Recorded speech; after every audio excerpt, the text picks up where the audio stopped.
മുസ്ലിമുകൾ വിട്ടുമാറാത്ത ജിന്നായി മാറിയിരിക്കുകയാണ് ബി.ജെ.പിക്ക്.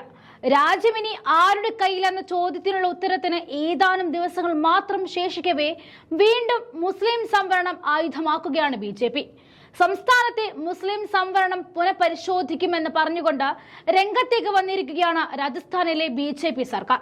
ബംഗാളിലെ OBC പട്ടിക കൽക്കട്ട ഹൈക്കോടതി റദ്ദാക്കിയതാണ് തീരുമാനത്തിന് കാരണമെന്നാണ് വിശദീകരണം.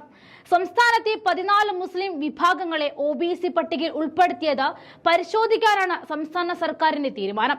രാജസ്ഥാനിലെ സാമൂഹിക നീതി വകുപ്പ് മന്ത്രി അവിനാഷ് ഗെഹ്ലോട്ടാണ് ഇതുമായി ബന്ധപ്പെട്ട തീരുമാനം അറിയിച്ചിരിക്കുന്നത്. 1997 മുതൽ 2013 വരെയുള്ള മുസ്ലിം സമുദായങ്ങളെ OBC പട്ടികയിൽ ഉൾപ്പെടുത്തിയത് പരിശോധിക്കും. നിയമവിരുദ്ധമാണോ ഇവരെ OBC പട്ടികയിൽ ഉൾപ്പെടുത്തിയതെന്നും ജൂൺ 4-ന് വോട്ടെണ്ണൽ കഴിഞ്ഞതിന് ശേഷം പരിശോധിക്കാനാണ് തീരുമാനം. അവിനാഷ് ഗെഹ്ലോട്ട് പറഞ്ഞത് ഇങ്ങനെയാണ്: വ്യാഴാഴ്ചയാണ് പശ്ചിമ ബംഗാളിൽ 2010 മുതൽ നൽകിയ എല്ലാ OBC സർട്ടിഫിക്കറ്റുകളും റദ്ദാക്കിക്കൊണ്ടുള്ള കൽക്കട്ട ഹൈക്കോടതിയുടെ വിധി വന്നത്.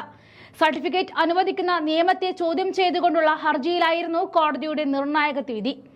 2010-ന് ശേഷം റദ്ദാക്കിയ OBC ലിസ്റ്റ് നിയമവിരുദ്ധമാണെന്ന് ഹൈക്കോടതി പറഞ്ഞു. 1993-ലെ പശ്ചിമ Bengal commission for backward commission ആക്ടിന്റെ അടിസ്ഥാനത്തിൽ OBCകളുടെ പുതിയ പട്ടിക തയ്യാറാക്കണമെന്നും കോടതി നിർദ്ദേശിച്ചിരുന്നു. പശ്ചിമ ബംഗാൾ പിന്നോക്ക വിഭാഗ നിയമം 2012 സെക്ഷൻ 2H56 സെക്ഷൻ 16 ഷെഡ്യൂൾ 1, 3 എന്നിവ പ്രകാരം OBC ലിസ്റ്റ് ഭരണഘടന വിരുദ്ധമാണെന്ന് ചൂണ്ടിക്കാണിച്ചായിരുന്നു കോടതിയുടെ നടപടി. കോടതി വിധിക്കെതിരെ സുപ്രീം കോടതിയെ സമീപിക്കുമെന്നും പശ്ചിമ ബംഗാൾ മുഖ്യമന്ത്രി മമതാ ബാനർജി കഴിഞ്ഞ ദിവസം പറഞ്ഞിരുന്നു. ഇത് ബി.ജെ.പിയുടെ ഗൂഢാലോചനയാണെന്നും കോടതി വിധി അംഗീകരിക്കാനാവില്ല എന്നുമാണ് കൽക്കത്ത ഹൈക്കോടതി വിധിക്കെതിരെ മമത പ്രതികരിച്ചത്.